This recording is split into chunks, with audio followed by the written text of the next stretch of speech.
how do you talk about emotions in a team with low trust? And I'm sure we might all be experiencing that, or we might all come across that with our clients. And the simplest answer for that is you just have to start really small. And by that, I mean, literally that exercise we run there, when leaders come to me and say, hey, we've got really low trust in our team, how do we start this conversation? I tend to say, let's potentially not start with a grandiose workshop and put them head first into it. Although I have done that and it's still been successful. If you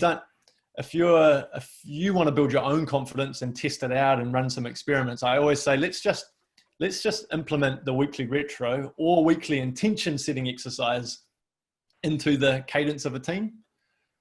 So if the team meeting's on a Monday, you could then just simply start with, in a team with low trust, just asking them to pick a black card for how they felt last week. So not even going into the white cards, potentially. I've done that with teams where leaders said, we don't want to go into this yet. And I've said, okay, for the first 2 weeks, let's just pick a black card. So we introduce them slowly into this conversation rather than just leaping into it. And then by week 3 or 4, we then introduce the white card, because people are or familiar with the process of picking a card and sharing a story. And we've built up a little bit more connection and between each other. And then we move to this one. One time with the group where the leader was really adamant they didn't want to use the white cards, which as a side note, I push back on a lot and say that even if your team does have low trust, eventually it's really important to use these, because who's the psychiatrist? I'll never remember the name, but the saying is you have to name it to tame it. And there's a real interesting neurochemical process in your mind that happens when you talk about unpleasant emotions and how it reduces unpleasantness. So there's actually a Trojan horse for well-being that goes on in this game when we talk about these white cards. But what I got them to do to start with was just hold up the cards in their team. So not share a story, but just to go through and hold a card up. So everybody could look around, and more often than not, somebody else was holding up doubt or restless or anxious like you saw. And all of a sudden we create a bit of a connection there, even though we don't know the story. And then by week 3 and 4 of that, the leader then nudged the teams to then share a story. So it's sort of scaffolding a team into it. So ultimately with teams that you do think have really low trust, start small with either the weekly retro intention setting. And then a couple of months in, or even a month in, when people are familiar with it, you can go, what if we tried something new? And you put it to the team that you use the cards in a different way, which is actually running the Map Your Emotional Culture workshop. So you can really scaffold a team through it and just start small and work your way up. Saying that, my general preference is to, I've learned this over time, and it was, excuse my language, but shit scary to begin with, but to dive straight into it, because you'll be really surprised by people's engagement and people's reaction to the game, despite the team having low trust, because they've just never been able to have this conversation before. And often that just that conversation is really inspiring and something they've never had before, which means that it's actually really powerful, even though counterintuitively you might think, oh, our team won't be ready for it. But it turns out most people I've used the game with over the 4 years are ready for it. They just didn't know how to do it. Yeah. So you've got a few options there, depending on your own level of comfortableness or bravery. I often find the leaders who don't want to have that conversation, it's their reaction to their teams rather than how their teams are actually feeling, which is an interesting thing in itself. Yeah. What are the key questions you ask a leader or organization when they engage you to run a workshop? What do you need to know? And there's sort of 2 questions I ask. The first one is, who are you wanting to use the game with? Do you want to use it with leaders only, like a leadership team? In fact, I'm having this conversation next week. Do you want to use it with just your leaders, or do you want to use it with your team, just your team, your employees, like a group of employees? Or do you want to use it with a functional team, so a leader plus their employees? And the reason I ask those 3 things is because if we're just going to run it with a leadership team, then there's 2 options you have there.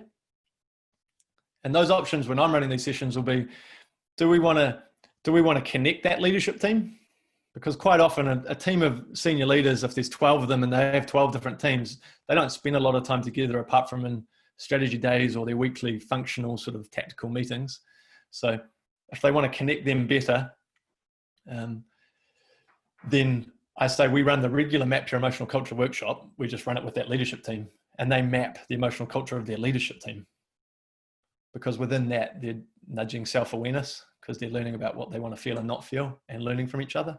And then they're having a discussion about how they can, their leadership team environment. If the question is they want to use it with their leadership team, but they want to focus on leadership development, say, or words to that effect, it'll be, okay, let's use the cards, but use the pink side of the cards. So how do they want their teams to feel and not feel? And then that becomes a self-reflection exercise. How do we need to behave as a leadership team to create the environment we believe we need? So that's sort of the duality of how you can have a conversation if somebody says they want to use it with their leaders. The third subpart to the leader question is, if the team is going through a whole bunch of change, this game works really well from a change leadership perspective. Because the really simple question is, how do we want our people to change? How do we want our people to feel through this change? And that's actually one of my favorite workshops to run now when I run it with teams, because it's so specific to a moment in time or what's happening now, which makes it really tangible. It's not as ethereal or as intangible as culture as a whole. It's, we are going through this period of change now. How do we want them to feel and not feel through that change? And it really brings leaders together to have that emotionally led conversation, change and emotion conversation, rather than just functional change conversation. Yeah. So as you can see, just from that first question I asked back is, do you want to use it with leaders or a team? Like, all of a sudden you can go down one route with it. If they want to use it with a team, a functional team, then the Map Your Emotional Culture workshop, which you're learning through the course, is the simplest way to use it with a team. And so that's where the conversation will then go. And that's down to, though, in really basic terms, like a team building thing, or redefining the team culture of that team, or better connecting their team. All these things start to work together. It just depends on the lens on who you're using it with and what the core question is, essentially. Yeah. But so, coming back, just recapping on her question, what are the key questions you ask a leader when they engage you to run a workshop? It's that. Who do you really want to run the session with, leaders or employees and their team and their leader? And then what angle do we want to take?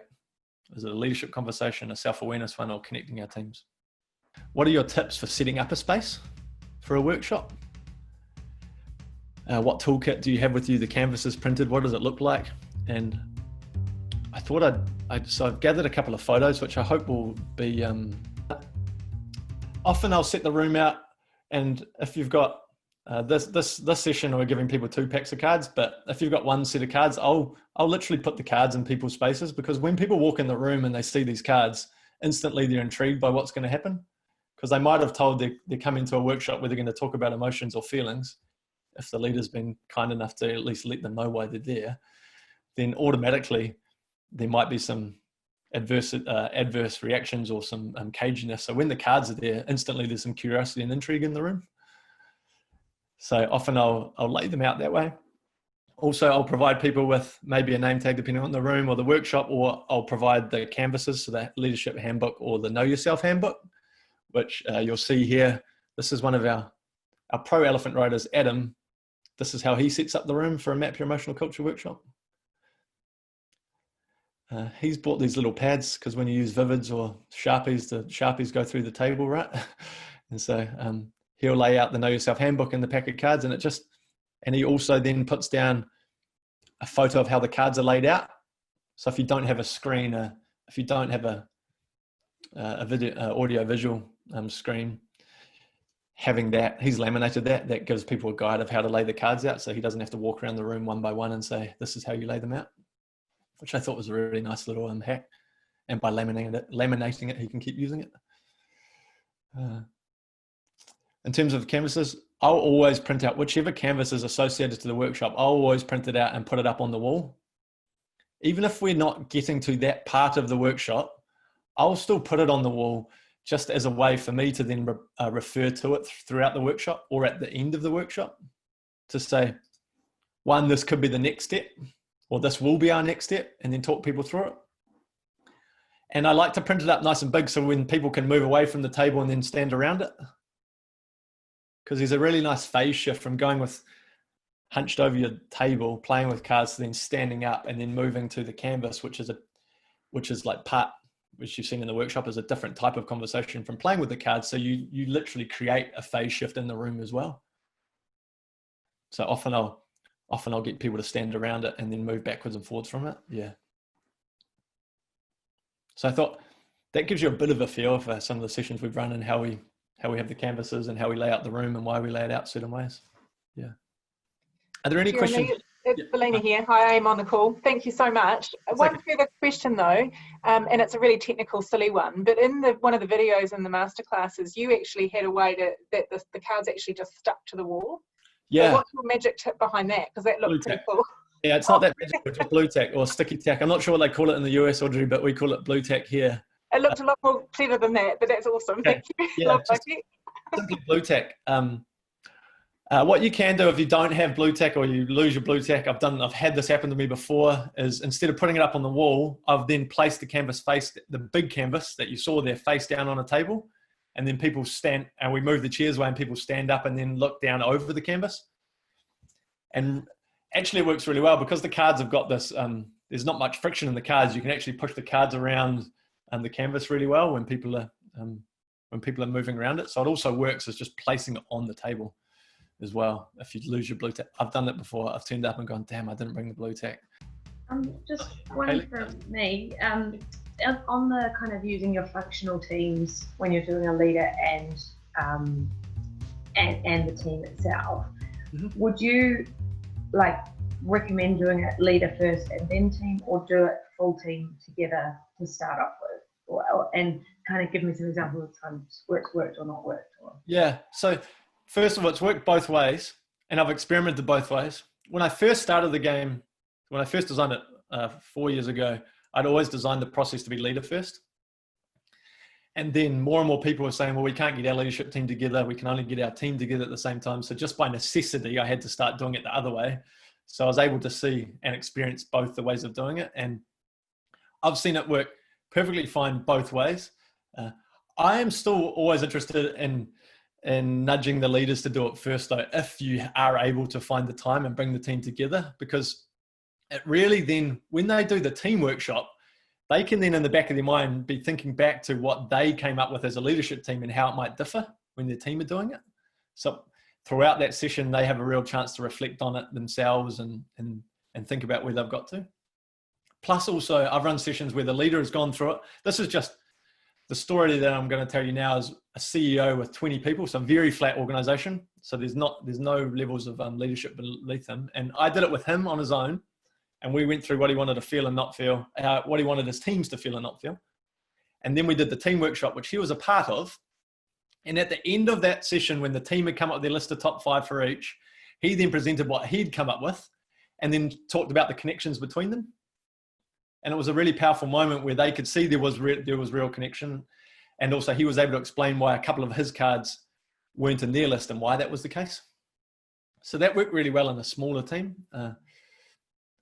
But saying that, we've run really large organizational workshops where we've done it with the staff, so to speak, the teams first, and then we've done leadership later. And it just means the reflective piece is the opposite way, because as they're going through it as a leadership team, they've already experienced or seen or heard what their teams want, and then they're able to use that to inform what they come up with. More often than not, though, it unfortunately or fortunately, it just comes down to what the appetite for the organization is. They're like, we can't get our leaders together. We can only get them together for this time. Unfortunately, the time constraints we have. So let's just do that.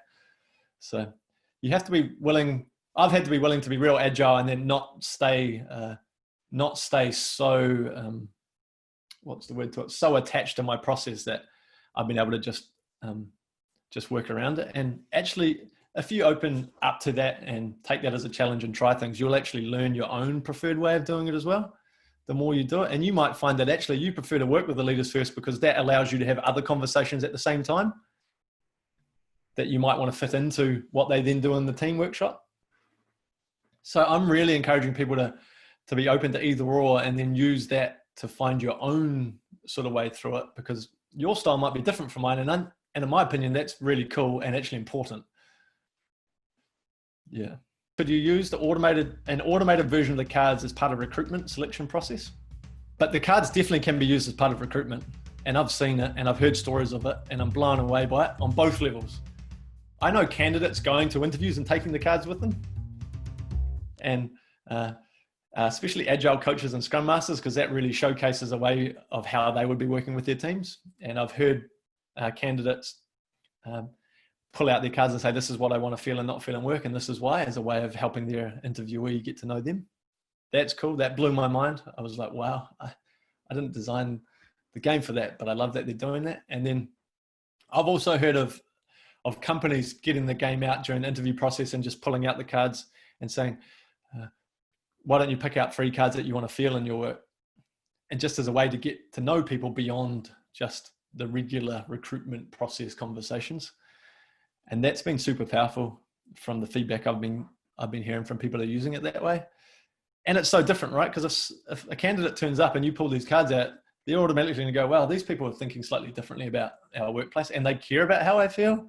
Wow, okay, that's unusual. So there's so many things that can go on by pulling those cards out and playing them. It might not be going through the whole process because that might take too long, but it might be just doing a little bit of it. So pull out 2 or 3 black cards and 2 or 3 white cards, or 2 white cards that you don't want to feel in your work, but you might. So it could definitely be used in recruitment, and people are doing more and more of it. Eventually we'll design a potentially a process for it, but we're still collecting those stories of people using them now. So I'm encouraging people to experiment with them in that way, because I'm hearing some great stories from people who are using them. Yeah. How do you normally overcome the first obstacle of bringing leaders on board with the concept? I'm seeing some nodding heads. That's a question that we've, it's come up in a question a bit further down as well. And you'll notice this theme coming through from my responses for a lot of these things, but it's keep it simple. And if you can, find who you think the most engaged leader is and have a coffee with them and take the cards along. Obviously I designed the game and I'm a bit of a nuffy when it comes to it, but I always have the cards on me, because even though I designed it, I still find it difficult from time to time to explain the theory, the rationale, and how it works to people. But as soon as you pull the cards out and you have a small play with it, instantly the dynamic changes and people go, oh, okay, I sort of get that now, or I really get that. And then the conversation becomes, what can we do with it, rather than you spending all your energy trying to theorize or explain to them the process and how it works. So I always say, find whoever the biggest advocate in your senior exec team might be and go for a coffee and say, hey, I found this new game. I'd love to show it to you. And then you just have a tiny play with it and you spark intrigue and curiosity that way, which gives you then more permission to continue the conversation with more people. It's an incredibly powerful way to do it, rather than trying to get everybody in a room and saying, hey, we found this new process, and then you explaining one by one without the cards how it works. It just makes it instantly real and tangible. And often I've found leaders go, I had it here with a rugby team, actually, a professional rugby team, where I took it to one of their, to their GM, and we played it, and he was like, okay, I get it. Yes, let's be doing that with our players. But in the emails and the conversations previously, he was sort of like, I don't really, can you tell me more? How does it work? And I'm like, well, let's play.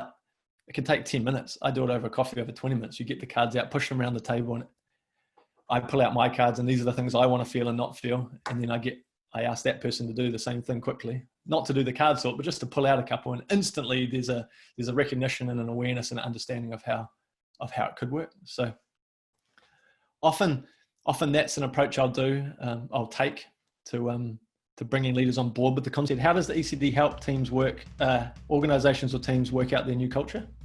So the key here is that people support what they create. I'm not sure who said that quote, but I love it. And I wish I could attribute it to somebody, but I read it a while ago now, and people support what they create. And quite often when it comes to culture building, and I think I talk about this in the masterclass a little bit, but quite often it's always a top-down exercise where the senior execs will squirrel away and come out of their rooms and interview a few people and do some focus groups and go away and then say, these are our values. And that's so disconnected from the organization because not many people have been involved in supporting it. And what I've come to realize is that also really neglects and suppresses the subcultures that exist within organizations. And for a long time, the rhetoric and the consensus has been, let's not allow subcultures to exist, let's suppress them, and let's create homogeneity across an organization. And I think the power of this game is that when we celebrate subcultures and say, hey, the marketing team is different from the engineering team, which is different from the production team, which is different from the finance team, and let's work with you to define how you want your environment to feel and not feel so you can be successful, then that's sort of like the foundation for the culture of an organization from my perspective, because those teams are creating what they need, the environment they need to be successful. And that's the smallest unit of trust, or the smallest way to build the culture of an organization, I think, at that level through teams. And then connecting that to a high level, or high overarching, maybe purpose, vision, mission, whatever the mechanisms the companies are using. So working out you said their new culture, I always recommend starting with that. So working in functional teams and going, let's find out from those teams what they want their culture to be, and then scaffolding up this way and going, what are the commonalities across it? And then working with the leadership team to go, okay, we found out these things from all of our teams. Now, are there common threads across that? What do we need as a leadership group? What do we want our people to be feeling? And then working those things and moving them together. But still making sure that whichever team has gone through that process, that stays alive for them. Because they're going to be far more likely to buy into that and engage with that because they've created that. And some of the really common feedback from teams that I've run this with in the past, I've even had people come up to me at the end of sessions and go, people who often are quite cynical before they come into it go, hey, that was really cool because I got invited to our values a day the other day, and I was asked to input into that, and then I went along to that and I went away, and then I've never really heard anything about it, or they've just gone up on the wall. Whereas this was about me and my team and us working together, which is what I do on a day basis. And they've found that to be a really powerful way, a really powerful experience. And so I'm on a little bit of a crusade, to be honest, to go, let's celebrate these subcultures and create the most engaged teams and define what that environment should feel and not feel at that level, because that then scaffolds up and that becomes contagious, because that contagion will exist. Yeah. So that's how the game can start to help define and work out their new culture, or work out the culture, or even just define the culture of their organization if you haven't gone through that stage. Yeah. The other thing I wanted to quickly show you around that is something I'm just going to share my screen with you in a second here, is an exercise that I created a while ago to help individuals connect their emotional drivers to company values. Because the question often comes, well, how do these things connect together? And we ran this, bear with me while I've got it here. We ran this with a bank here in New Zealand. This was a couple of years ago when I first started running this exercise. And bear with me while I share my screen. And I created this values and emotions connection canvas. I'll talk you through this and I'll show you an example of it. And this isn't available, but I'll share this with you all to say thanks for coming along to the Q&A so you can have a play with it. But essentially what we get people to do is write down on the left-hand side what their individual list of desired emotions, feelings are. So my success relies on me feeling these things. And on the right-hand side, what they don't want to feel, but they might. And in the middle of the canvas, write down the company or team values, principles, whatever the word is that your team or organization uses to describe that. And you'll see the company now, it was Kiwi Bank. And I did it as an example to show them. I can't show you any of their ones, but this is my version, because I did it to show them how this works. But at the time, the top 5 things I wanted to feel in my work were free, inspired, curious, brave, rebellious. And their values, I'm not sure if they still are, but they might be, great, gutsy, and side by side. And so if I'm feeling inspired, I'm far more likely to be living up to our value of great. So there's a real connection between those things there. And if I'm feeling curious, I'm going to be more likely to live up to our value of great. And if I'm feeling brave, I'm going to be more likely to be living up to that. Rebellious is going to help me be a little bit gutsy, probably. Brave is going to definitely help me live up to our value of gutsy. On the flip side, though, if I'm feeling anxious, it's going to be difficult for me to live up to our value of great. And certainly with the gutsy part. And if I'm feeling disconnected, I'm definitely not going to be living up to our value of side by side. Incapable, if I'm feeling incapable, which I do from time to time, it's going to be difficult for me to live up to our value of gutsy. So we went through this process as a team to get people to have a look at the connection and start to understand what those interconnectivities are between this. Because I often think one of the conversations leaders will have is, well, these are our values and nobody's living them, or our behaviors and nobody's living them. And this gives you a bit of an insight about why that might be the case. Because if I'm feeling super anxious, then it's going to be difficult for me to behave in this way or live up to these values. And so it just changes the conversation around our values and connects the emotional drivers to them in a way that makes it a little bit more tangible. So I'm going to send you, or Sophie will send this to you after the session so you can have a play around with it yourself. And I'd suggest, in the same way that I did this, suggest for your own teams or your own company, write down your values and give it a go yourself and just look at the connections as well. I carry this around in my bag sometimes as an example of if somebody asks me a question about this game and how it connects, I'll have that and I'll show them my version of it or an example of it just to make it real as well for people. But yeah, you can experiment and play around with that. Any questions on that values connection canvas? If there was something that really clashed with it, like I see in that one, you had rebellious and you had like minus because it didn't work with side by side. What would your recommendation to them be? Good question. No, sorry, so rebellious might stop me from being side by side. Yeah, I think the biggest key for these things is more, it's an awareness and understanding generator. So it's going to prompt the conversation to then go, okay, so what would that mean? The simple, if you're facilitating it or you're the coach or the consultant, I design these tools hopefully to generate and prompt more questions and more understanding. So it might be a question, okay, why would that be the case? What would that look like? What would that mean? Those are the types of conversations or questions you then ask as a follow-up.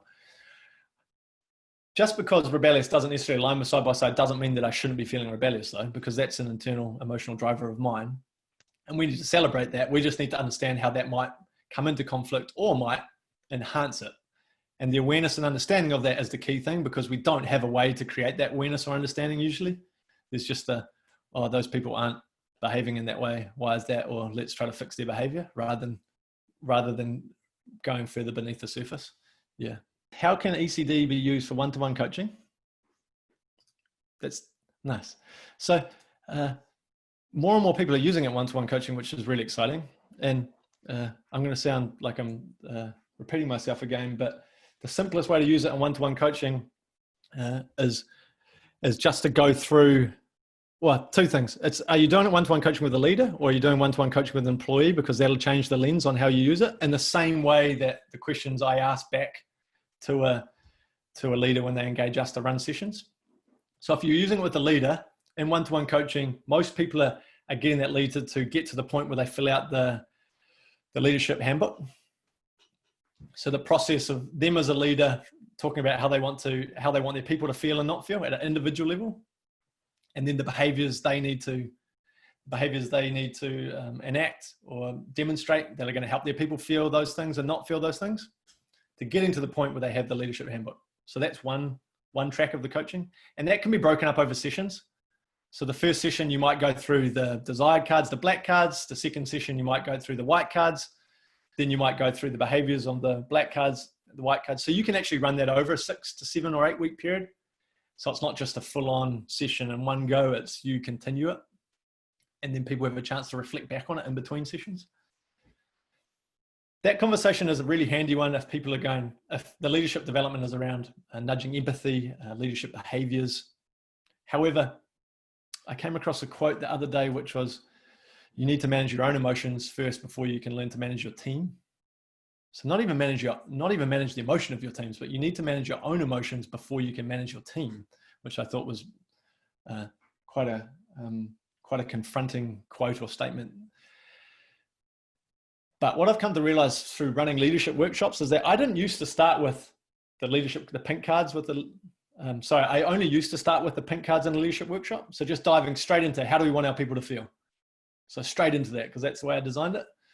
But what I realized over time was that actually it was way more powerful when we nudged leaders in a workshop, all one-to-one, to start with what they wanted to feel and not feel in their own work first. Because that was a real powerful way to nudge empathy, because if we nudge our leaders to understand or become aware of their emotional drivers, then it's easier for them to put themselves in their people's shoes to go, okay, well, if I want to feel that, I wonder what my people want to feel. And so starting with the self-awareness piece first, that's a leadership development exercise in itself, before you then get into what do we want our people to feel and not feel, or what do I want my people to feel and not feel if it's an individual leader. So those are the two ways that you can use it for leadership one-to-one coaching. And I've heard of and run it in the same way, where you do the first week, you might do the individual, what I want to feel and not feel as a leader for the first week, and you just break it up. And that way it becomes an ongoing iterative conversation rather than just a set and forget. You can do those in 45-minute coffees, 45-minute sessions. So it's not a huge chunk out of somebody's day a week. It's just small things, more moments of conversation about it. Yeah. The other one-to-one coaching you can use it with is like employees. So helping them understand their own emotional drivers, which is just following the gold cards as they're laid out, but then filling out the Know Yourself handbook. So at the end of your one-to-one coaching sessions with an employee, you will have completed the Know Yourself handbook. And you can almost use the Know Yourself handbook as a template to complete it. So you can go, if you remember the handbook, I don't have one on me, but section 1 you can do in the first section, bottom section you do in the second session, and you can break them up that way. And it just becomes a really beautiful templatable way to build that one-to-one coaching, that process. Yeah. Do you have any tips for running workshops with casual teams? I manage 40 plus casuals in a live performance venue environment. There's 3 things.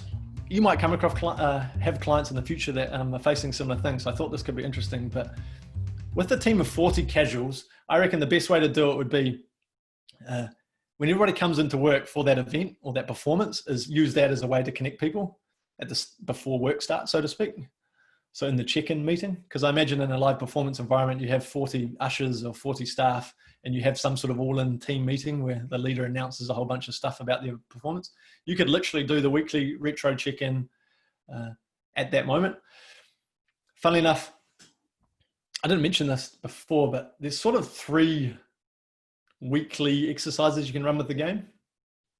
You could do the weekly retro. So looking back, what did I feel last week? You could do weekly intention. So what do I want to feel? What do I want to feel this week? Or you could just do current state.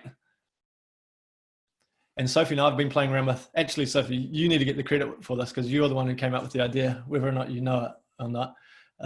We sometimes do, let's just do current state. How am I feeling right now?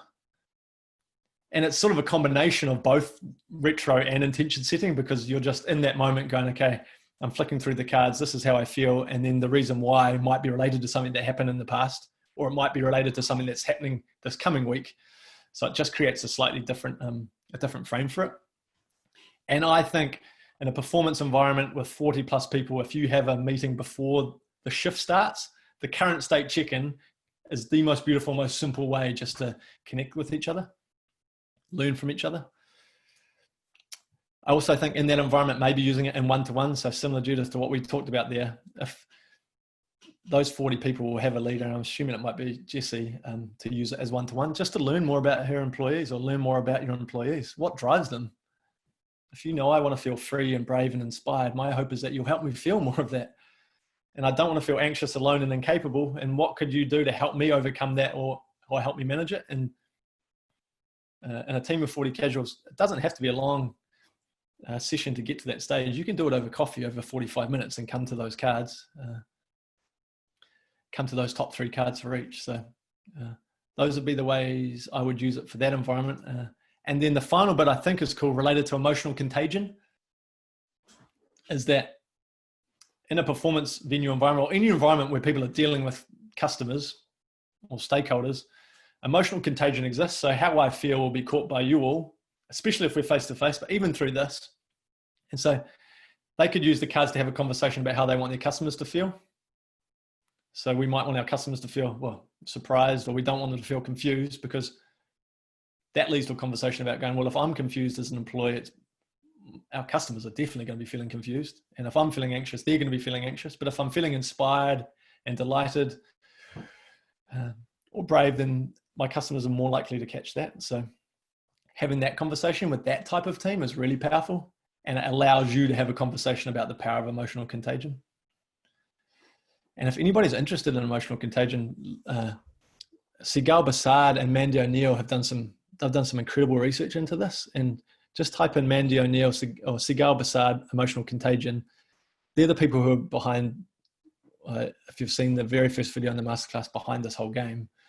And so they've got some really, and there's a really beautiful HBR article, which is super simple to read as well, that just gives you the high level of it. And I talk about that stuff a lot in the sessions I run. The existence of emotional contagion, how we catch emotions like the common cold, whether we want to believe it or not. That's how they're slightly, not that terminology at the moment with the current state of COVID, and that's a little bit, can be a little bit confronting, but we do catch emotions. And so let's be aware of that. And then that change, that almost makes, sometimes for some people, makes this conversation really tangible. It's like, oh, wow, okay. Yeah, I've experienced that before. Because everybody's been in a room where somebody's been feeling a certain way, and all of a sudden that brings the rest of the room into that sort of emotional space. So, yeah. And how to pitch to exec and the board. Does that sound right? Okay, nice. Well, it sort of comes back to Edna's question really about how we introduce it to exec teams. So try to get the exec or the most engaged person in the exec the most engaged person, have a coffee with them and show them the game. Play the game with them really briefly, because that brings it to life massively. I've also said that I'm really a big believer in Trojan horses, and guerrilla marketing, like doing small things, experimenting with small things, and then proving to people above us, so to speak, in the hierarchy that this is going on and it works. And so often the best way to pitch it to the exec is, hey, we did it with finance down the hall, and this is what they said about it. And all of a sudden there's a real tangible proof point of it working, or of the people going through the process, and they go, oh, okay, actually, tell me more about that. And so it's difficult at times, but finding a small team that are up for it, or the leader of that will be up for trying something new, and saying, hey, let's run this experiment and do it, and then tell the exec or the board, or share that story, that bright spot with them. That's really, really powerful. And it's happening in Wellington here with a few government agencies where his team's doing it, and slowly people are going, oh, tell me a bit more about that, or what were they doing with it? So don't underestimate the power of actually skipping the step of telling the exec or board that we should do it, and starting with the team, and then going to them and saying, hey, we've done this thing. This is what's happened. That's really, really powerful. Yeah. I'm currently transitioning career-wise. How can I use my ECD resource while I'm working towards this in the absence of clients? And it certainly applied to my career as well, where I transitioned out of my full-time employment at my previous employer to then consulting, to then this part of the journey that I'm on. And the simple answer is run pro bono workshops. So the first 12 months I ran pro bono workshops, and a lot of people, I get a lot of pushback on this from all different cultures as well, saying if I'm doing free workshops, I'm undervaluing myself. And I think the complete opposite is true. By running free workshops, you're putting out into the world a chance for reciprocity to be shown. You're testing, you're experimenting. When you run free workshops, you can, excuse my language, but you can F things up, because you're doing it for free. So there's no expectation that you've had this big payment being made, and it has to be super slick. So in the first 12 months, I would have run 13, 14, 15 workshops all for free on the proviso. This is the one proviso. I asked in return a testimonial for those sessions, because a testimonial for me at that stage was 1,000 times more valuable than getting paid X amount for a workshop, because it allowed me to then go out, and when I met with more people, to say, hey, I've run it with this person, this person, and this person, and this is what they said, and this is what I learned.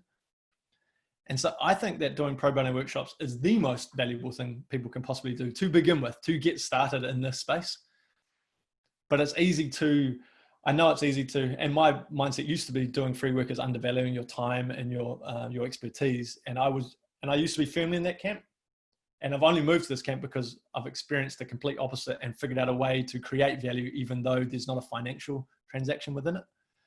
And it's really important to think value is not only financial when we're starting out on this journey, especially with this game where you're still learning about it, getting better at it, honing your skills like I have been and I'm still doing that, by the way, over the last 4 or 5 years. Jeremy, if I can just add to my question there. Sure.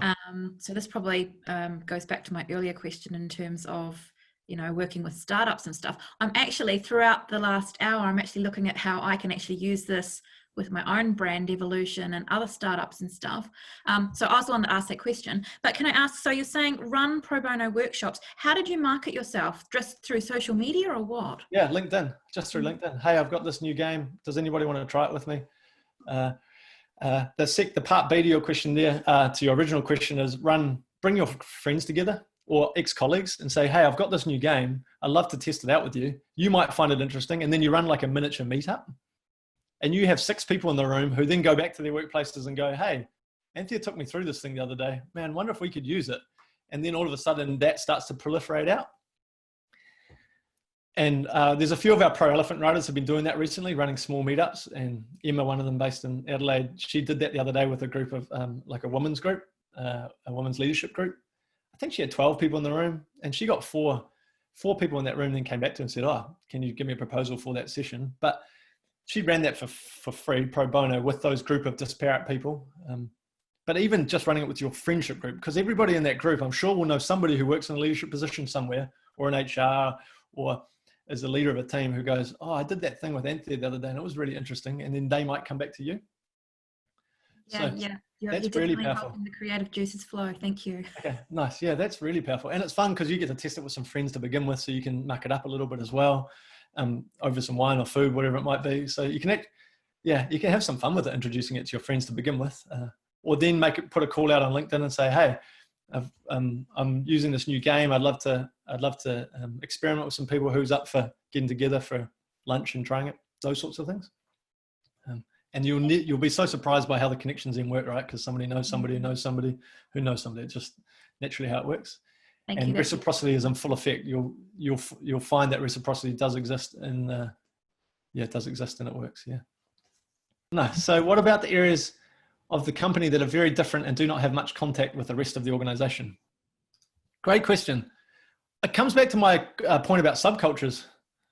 Embrace them.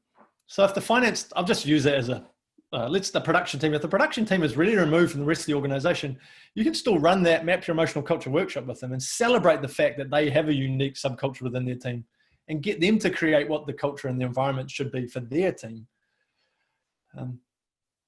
I'm a huge fan of saying it doesn't matter that somebody might be, well, it does matter that they're disconnected in a larger sense, and there needs to be some way of connecting them back in. But for the use of this game, it doesn't matter that they're disconnected. If anything, it gives you even more of an excuse to run this and say, hey, to the leaders, say, let's celebrate their subculture and find out what they want their environment to be and not be. So I think it's actually advantageous for us to work with teams that might be slightly disconnected from the organization, because you'll get to learn from them, and the leader will learn from them about what's important to them, how they feel about the disconnection, because that will no doubt come up in the list of things they want to feel and not feel. That then gives you as the consultant or leader of the team permission to then report back or share the findings from that team back to the wider organization, to then start to make a plan for how you might bring them into the fold a bit closer. But in the meantime, you're celebrating them as a team, and they're creating their environment, their culture, which you can then, which they will then be more likely to support, because it's coming from them rather than going, well, we're so disconnected from head office. One, we're cynical about it. They don't care for us much. They never reach out to us.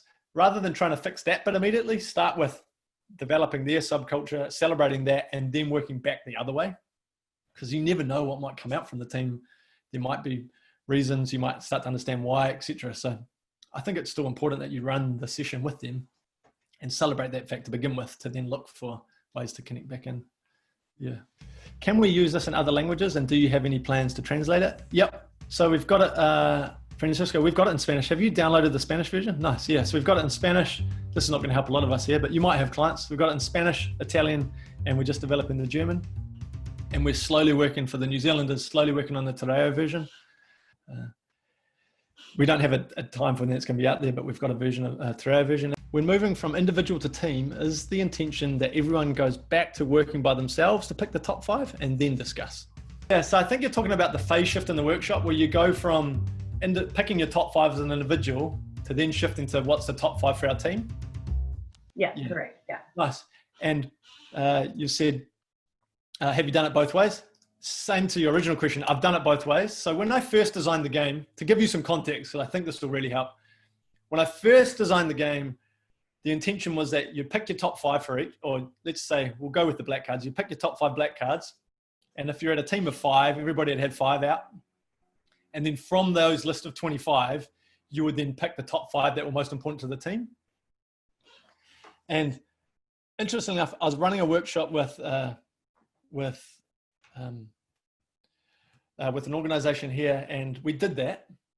And when it got to picking the top 5, I think one or two people didn't have any of their individual list of top 5 in the team one. And when that micro team was sharing it, I noticed a real closed off and sort of disheartened reaction to that by the people whose cards didn't make the top 5 list. And that really disheartened me, because suddenly I realized that that process was actually alienating people, because they were going, well, why aren't my top 5 important to our team? And it was creating a disconnect, alienating those people, creating disheartenment. And in that moment, I went, I need to change that. And so what I then changed the process to was you come up with your individual list of top 5, and then you go, okay, now we're shifting completely to talk about our team. So put those away. So those are important to you, and we need to understand that, and we've learned from each other. But now we're going to solely answer the question, what's the top 5 for our team? So that means that we're starting from scratch again.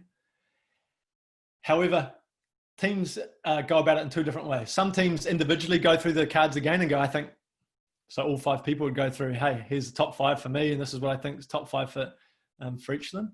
And then I've seen other teams have one person who takes the lead with the cards, and then they just as a team card sort and go, okay, yeah, I think that, not that, and they work through it together. The important thing is I only tell them the challenge. I don't tell them how to get there. So I ran some workshops with our cricket organization here in Wellington a couple of weeks ago, and we had 3 teams who were doing the shared conversation with 1 pack of cards and just going through, yep, this, not this. And 3 of the teams were doing it individually and then bringing them together and then whittling them down. And for me, it's interesting because you get a bit of an insight into how the teams how individuals like to work, what their style is. Is it a bit more collaborative, or do they like to squirrel away and have alone time, alone thinking before they present it to the team? It works both ways. It just depends on preference of the team. And I just set the challenge. I don't tell them how to do it. I just say that those are the 2 ways you could do it. You choose yourselves. Yeah. Would you adapt the session in any way if you're working with a very new startup without an established culture? The principles for me, the principles stay the same whether you're a startup.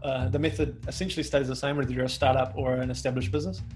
I think it's even cooler if you're doing it as a startup, because you're gonna capture the real essence and the DNA of the founders and the leaders and the early employees. So I wouldn't adapt it too much, but what I would do is be really deliberate about coming back and revisiting it. Yeah. Because a startup changes so quickly, and the environment changes, and the business changes, the model changes, the customers change, all those things are constantly changing. I know that from our own business, is that I'll be deliberate about coming back to it every 6 months potentially. Yeah. And that's actually something I do a lot. There's a question coming up about how do you follow up workshops? And that's something I do a lot with teams anyway. Yeah. So I'd like to, instead of it being fully holistic and going, how should our culture be? How should our environment feel or not feel? I really like to work with teams and break down and set a time frame around it. So with cricket, for example, for those who know cricket, we play cricket in the summer. So there's a real seasonal aspect to it. So at the start of each season, we talk about, as cricket teams and as an organization, we go, what do we want our team environment to feel for the next 6 months? Because that's the cricket season, which gives us permission at the end of the 6 months to come back and look back and review it and then reevaluate it, what it should be for next season. And for me, it's really lovely because it more aligns to human nature, in that everything we're organisms that are always evolving and changing based on our environments, based on things that are out of our control, and business changes. And so it becomes a continual thing. There's more moments of conversation. It's not a set and forget. We don't do the traditional thing, which is, here's our core values, which are important, but we never really revisit them, and our engagements pour on them anyway. We're constantly coming back to it and reevaluating and going, is this still applicable now, or should it be different? And with the team I've worked with over 4 years, or teams I've worked with over 4 years in this cricket organization, There's been a couple that have stayed the same, like proud has always been in there, for instance. That's been cool to see. Feeling proud is really important to both the men's, the women's team and the organization. But then a few of the other ones have changed based on how the team's grown and how they've developed and the trust and the vulnerability. So you do see a change, and then it's cool to be able to look back and go, how's it changed over the years? So I'll definitely add that into a mechanism to go, let's reevaluate it at this stage, whenever that might be. Your question, can you talk about to use the deck online? We've created a little mini course, so an online course, same as the one you're going through now, but just really focused, and it's even shorter. It's about 60 minutes. It'll take you to go through it, of me taking teams through or people through how to run those workshops and the 4 different ways to use it online. So part of our training now? No, so what you're doing now is the masterclass, so just the foundational training to try to start your journey to mastering the game. That course is specifically how to run remote team workshops using that PDF that you've seen. Okay, awesome. That will be really, really beneficial to you, because I actually will talk you through 4 different ways to use it with remote teams based on the PDF that you've downloaded. Yeah. And a whole bunch of tips and tricks, because at the start of lockdown here for us in New Zealand, we had a lot of clients that said, well, we still want to, which was surprising. They said, for me anyway, they still want to run the workshops. And I quickly had to take some ideas from the rest of our community and about how to adapt it to that remote team session using that general structure you've seen, which I showed at the start and you've seen on the PDF. Yeah. Cool. So definitely that will give you, you'll have so many ideas. If you've already got ideas, I imagine, but you'll have so many more ideas about how to adapt everything you're learning now into a remote team environment. Yeah. And that was actually created by a company in Amsterdam. They went through the same thing at lockdown. They said, well, we've been running face-to-face workshops.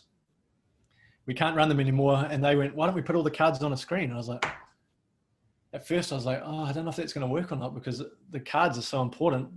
And because that's the only way I'd done it. And I found myself really guarded and closed-minded to it, even when they showed it to me. And then I'm the first one to admit that sometimes it takes me a while to change my beliefs and move out of old habits, right? And then she shared more stories about how they were using it. And then I was forced to then use it because of where we got to in lockdown as well here in New Zealand. And I was blown away by the simplicity and how it works. The key thing with remote teams workshops is, Francisco, you showed us with your Post-it note, is that still get people to write their emotion or feeling on a Post-it note. You can see that says free. Because one of the most powerful things in this game, which you'll learn in the course, so if you haven't got to the stage, I'm spoiling it for you, but is this notion of a 3-point conversation and the transference. So I'm transferring my feeling or emotion onto this card, and it makes it easier and more accessible to talk about. And in a remote team environment, when you're just looking at the screen, we don't have that. And so I always tell people when they are picking the card to write it on a Post-it note so you can hold it up, and that acts as the physical card. So we still recreate that transference and that 3rd point. So that's the small but crucial part for when you do these sessions remotely, is to still write them down. It could be on a piece of paper. Post-it notes work if you've got them because they're small and concise and easy to hold up. But wherever it is, the act of writing it down is really important to still try to recreate the card aspect. Yeah. But I take people through how to run the weekly retro in a remote environment. I take you through how to run the self-awareness piece. I also take you through how to run the change leadership workshop in a remote team environment, which is a really powerful one. And then I talk about how I've broken down remote workshops, because in a normal workshop, you might do 4 hours face-to-face, but personally, when I've run it, it's an absolute nightmare to spend 4 hours in front of a Zoom call. Like it's just the most soul-destroying thing of all time and energy sapping. And so I've ended up breaking our sessions up into 1-hour sessions. It creates more moments of conversation. It gives people moments to reflect on in between sessions. It's easy to find 45 minutes or an hour out of people's day if you do it once a week, rather than trying to sometimes chunk out 4 hours or 5 hours or even a full day if people are doing that. And I learned the hard way when I ran some sessions early on where I was trying to do too much in each session. And in the remote world, I've found the simpler you make it, the more engaging it is. So I've gone through all these difficult things that I share with you and through those videos, which will help you, Rachel or Kaylee, if you're doing that, so you can learn from my mistakes. Yeah. More examples of breaking down barriers about emotions. So really simply, I've come across that lots, and sometimes I won't even, the leader I'm talking to, I'll mention the emotional culture deck because that's the tool they're buying into or they're using with their team. But I'll use the language game and tool more than I'll use the word emotion in it. I'll say, let's get together to play with this game rather than let's use the emotional culture deck, because often that word can be a little bit polarizing and scare people off. So sometimes I won't even talk about that with the team or in the comms. It'll just be, we're going to play this game to help us talk about our team environment. And I'll leave the word emotion out of there and it becomes a bit of a Trojan horse. There was this really great podcast and with Brene Brown. I was listening to her the other day, and she's been doing work in vulnerability for what, 20 years, 25 years? And she said for the first 15 years, she wasn't able to use the word vulnerability when she was meeting Fortune 500 companies because she'd get laughed out of the room almost. And so she didn't use the word vulnerability. She used the word team building and team environment as a Trojan horse to get in there. And once she was in there, she talked about vulnerability because that's her stuff. And I love that notion of a Trojan horse, that we can maybe say, let's use this game to define our culture. And then once you're in the room, the game is about emotions, but because it's a game, you don't have all that aversion that you would have leading up to it because you're just using this game. So certain teams, I'm not afraid of just saying, we're going to use this game to help us define our team environment rather than using, sometimes even the word culture scares people, which is scary in itself, right? And I'm sure some of us will have come across this. And so I just say, this is a game to help us define or map out our team environment. And then once they're in the room and they've got the game, then it's a different story because they're engaging with it, playing with it, and we're giving them access to something that they didn't know they could do, which they can do, it turns out. Yeah. So, yeah, don't be afraid to not use, it sounds counterintuitive, right? But don't be afraid to not use the name of the game when you are talking about it with some people or with the teams themselves. It can work. Yeah. I'll see if I can find that Brene Brown interview as well, if people are interested in that with the Trojan horse, because it's really, really inspiring. And I was like, there's hope for us, and there's hope for me, and there's hope for us. If she can go through 15 years and not being able to talk about vulnerability and then use her Trojan horse for all that time and still do really great work, I think this is a bit of a Trojan horse for us as well.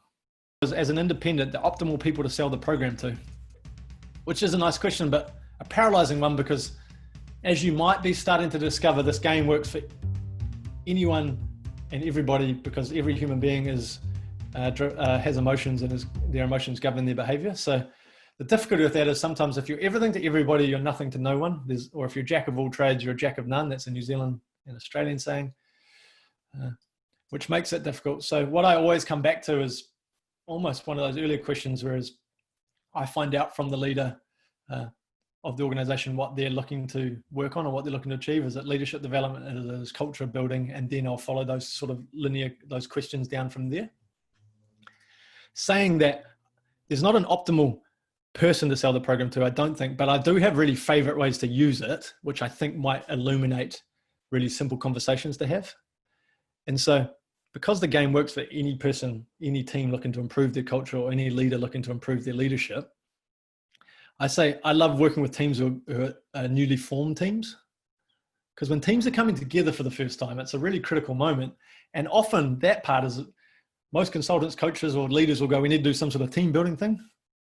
And this is a Trojan horse again, right? Because you can call it a team building exercise, but within that, they're going to start to define as a newly formed team, their ideal environment, the ideal culture. So working with newly formed teams is a really optimal group of people to be using it with. I think any team going through change, it's like that's a sweet spot sort of team to be using it with, because we can ask that question, how do you want your team to feel through this change? Which is a conversation that very few leaders have. And the game lends itself really beautifully to that. So my ears always prick up when I hear a team saying we're going through this period of change, or we're forming a new team. So those two ways, I think it's turned out, I didn't design the game for those ways, and it's just turned out that the game has lent themselves to that. But automatically my ears prick up when I hear those two things, because it's just tailor-made for that, turns out. Yeah. What kind of follow-up workshops do you suggest? And should you do a survey at the end of the session or send it out later? Which is a really great question. And what I'm going to do after this is send you a YouTube video of Lottie Roberts, who's one of our probably one of our most experienced facilitators. She's run 35, 40 workshops in the last year. And she's got we did a whole webinar with her on how to follow up workshops. And so Sophie will send out that link to you after the session so you can watch that. And it's about 50 minutes. So find a bit of time to put aside for that, to add to maybe the masterclass you're going through. But that'll give you way more in-depth look at how she follows up workshops, how she structures them. But the one that I wanted to share with you, which is my favorite way to follow up a workshop, is to do the ECD tracker canvas. So for some of you who are going through the course, you'll have got to this stage. It's towards the end of the course. So you'll get a bit of a sneak preview of what I'm going to talk about here. But give me a second while I find the photos. So after you've run a session or a workshop with the team and you've defined the top 5 things the team wants to feel or not feel, a really simple and beautiful way to have a follow-up session later on is to run this. This is not a workshop plan, but to run this exercise. So this canvas, and you'll learn more about it in the course. So a lot of gaps from what I tell you now will be filled as you get to that stage. But this team I work with here, the top 6 things they wanted to feel were proud, inspired, supported, connected, and courageous. This is a really high performing team because we then ask people to put a dot on the canvas of how they're not feeling it much to feeling it a lot. And it gives you a really nice snapshot in time of where the team is at. And what you can then do is decide as a team, maybe, so this is another team. I've just changed the orientation of this version of it because I only had a giant post-it note. I didn't have the poster. And this team wanted to feel unique, proud, open, supported, connected. And challenged. They added another one, challenged. And so I've run this type of activity in the past, and then we've picked one of the ones that's been maybe slightly lower in the trending, and then said, okay, let's run a start, stop, continue for how we could feel more of this as a team. So what do we need to start doing? What should we stop doing? And what should we keep doing? And that becomes a really simple little follow-up discussion, which one becomes a check-in. So we get a temperature check, maybe a word that you could use. And 2, we can then use it to guide what activities we might do moving forward to help us feel more of these things. So yeah, that's a bit of a go-to for me when I have run sessions with teams. Run the Map Your Emotional Culture workshop, get to defining your top 5 for each, and then this is a really nice follow-up thing you could do a week later, 2 weeks later, a month later, whatever it might be. Funnily enough, I think it might be in the remote teams course, but what I've also done with other teams, and I know of other teams doing, is that they've picked one of these for each month of the year. So they've come up with the top 6, and they said, okay, what are we now? So for October, we're going to focus on feeling unique. And then they get together at the start of the month and do a team session where they come up with ideas for how they could feel more unique as a team. And then they run a whole bunch of smaller experiments on the activities they come up with. And at the end of the month, they then look back and go, okay, we're going to keep that one. We're not going to keep doing that one. And then they move to the next. They move to another emotion. And then for that next month, they focus on proud. In this example, they would have. And it's, once again, just a lovely way to continue the conversation month by month and focusing in on the things that are most important to the team. And then the beautiful thing is a government agency has done this for the last year. A team within a government agency has done this for the last year here in New Zealand. And at the end of 6 months, they then reevaluate, come up with a new top 6, and then use some of this. Some might stay the same. In this one instance, they all changed because of their environment and how it had evolved so much. And then they did that again for another 6 months. And that was their year-long way to use this card game within their team, which I love. When they told me that's how they're doing it, I was like, wow, can we please share that with everybody? Because that's just such a beautiful way to continue the conversation and focus as well. Rather than going, we're going to focus on all of them all the time, all at once. We narrow our focus a little bit, which is not to say that other things aren't important. It's just how we bring the team together. We then focus them around certain things. Yeah. Which is, if you're a coach or a consultant, a cool way, once again, to structure like a 12-month type of program for running something with a team. Yeah. Cool. So I'll just come back to our questions and see what other ones we've got to. Sarah also asked, do we hire card decks?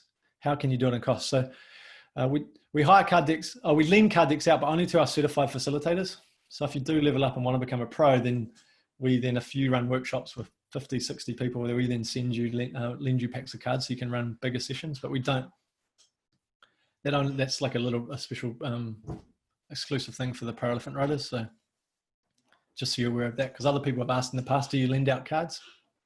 Unfortunately, yes and no is the answer. Yeah.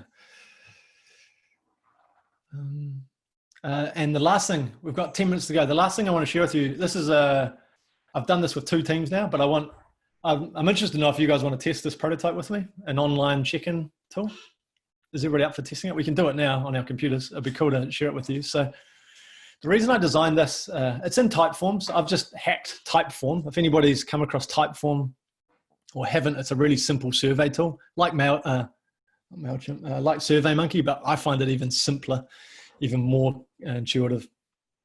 And I've just hacked Typeform, and I created this for 2 reasons. One, when I run a workshop with like any more than 8 people, if they write down their list of top 5 or take a photo of it, I used to in the past get them to email me their list, so then I could then put it into a document that replayed it back to the leader, for instance, or some sort of poster that captured it all.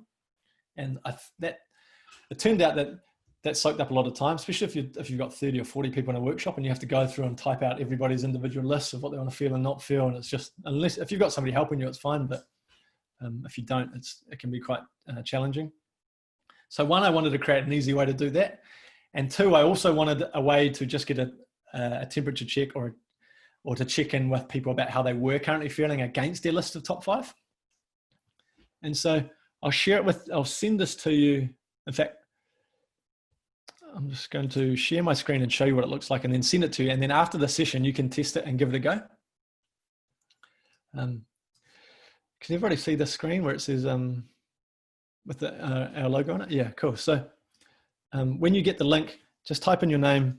This will all be confidential and only go to you. In fact, you don't even have to submit it properly if you don't want. If you just want to test it, you can. But if you want to use your actual list of top 5s, please do and test it out. But you'd enter your name, and then it says, please enter your list of desired feelings.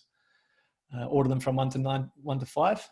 And so I'll just do it quickly here. So I'd go, I'll do my top one. So my number 1 thing I want to feel at work is free. And then the follow-up question is, how free have you felt so far I've used it with the cricket team recently. So it says pre-season, but I'd change that to how free have you felt this week or in the last week? And then you would simply click 1, not at all, or 10, feeling it a lot. And then you'd put in your second one, say proud. I'll change this before I send it to you actually, because I duplicated it so I could share it with you now. How proud have you felt this week? So you could change it to be this week or this month or whatever. Use the time frame that's applicable for the team that you're working with. And so you'd slowly then just work your way through these. And then if you only choose top 3, click that. And then you do your undesired. So uncomfortable, I don't want to feel that. And I've been feeling it a lot maybe. And you just work your way through it. And at the end, you'll get emailed back your results. But if you're the leader of the team, you'll get a really quick snapshot. 1, on how people are tracking against what they've said they want to feel and not feel.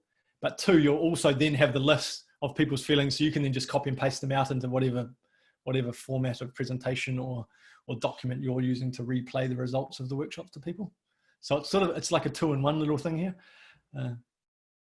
And the beauty is, previously I'd just done the type form and to get the top 5, and then I'd also done the check-in conversation. I was like, what if we just merge those things together? So I thought I'll send you that link. Sophie will send that link after the session, and you can have a play with it, go through it. We don't have this as a template. Sorry, you're going to have to go at this stage, go into Typeform and just build your own one. One day in the future, we'll hopefully develop. In the meantime, which you might have gathered, I'm still experimenting a lot, even 4 or 5 years into this. I'm experimenting a lot based on what the workshops I've run, what my clients have asked for, what all of you, like all the elephant riders, what the challenges you're facing. And I'm still experimenting and building stuff and trying stuff. And I ultimately hope that you also take that mindset to it. There is a method and principles and a process you can follow, but depending on your clients or your organization, you can pull it apart a bit and use parts of it, not necessarily use all of it, maybe use all of it, or build things that might help you follow up conversations. That tracker canvas came from one of our very first pro elephant riders in New Zealand. And he was like, wow, how cool would it be to visualize on the wall? He's an agile coach, to visualize where the team's at on the wall. And I was like, damn, that's cool. Let's design a canvas for that. So if you do have challenges with your clients or ideas, please share them with us, because one of my favorite things to do in the world is design new stuff to help you all to run workshops or with your clients, because ultimately that helps everybody else, because I'm sure we'll be facing similar things at various points in our journeys, or our teams will be. So yeah, that's really like core to what we're trying to do, is experiment, try new things, share ideas, be generous with our experiences, because then we'll be able to help each other. Yeah. So I feel like I've talked to people a lot, and I'm maybe just starting to lose my voice as well. So this is quite good timing. Thanks very much for coming along. I'm super humbled by everybody's interest and intrigue and curiosity in doing this course and joining our community and eventually becoming an elephant rider if you're not one already. At the end of it, when you do finish the course, you'll be able to join our Slack group, and there's about 200 of us in there where we're sharing more ideas and questions, and that's the best way to stay connected long term. But yeah, I'm hoping that was inspiring, and you've learned some new stuff, and all those things fit together and will help you as you move forward. Yeah, nice. Okay, awesome. Last thing, just as everybody leaves, if you've got your cards, does everyone want to go through a black card and hold up one card for how they feel at the end of the session as a little checkout exercise? And then just hold it up and we can just have a look. Supported, nice. Inspired, that's cool. Energized, I love it. Supported, I've got connected. Connected, snap, Sophie, I love it. Curious, supported. Thoughtful, I love that, Audrey. Nice. Amazing. Epic. Yeah, cool. Nice to meet everybody. I'm looking forward to involved. I love that, Richard. Awesome. Looking forward to staying in touch when you finish the course. As I said, Joy, how cool. We'll be able to converse even more in the Slack group with Sophie as well, myself, and flick through questions to Sophie in the meantime. I'm just looking forward to seeing how you get on with your journeys and experimenting and going forth and humanizing the workplace, unleashing emotions at work.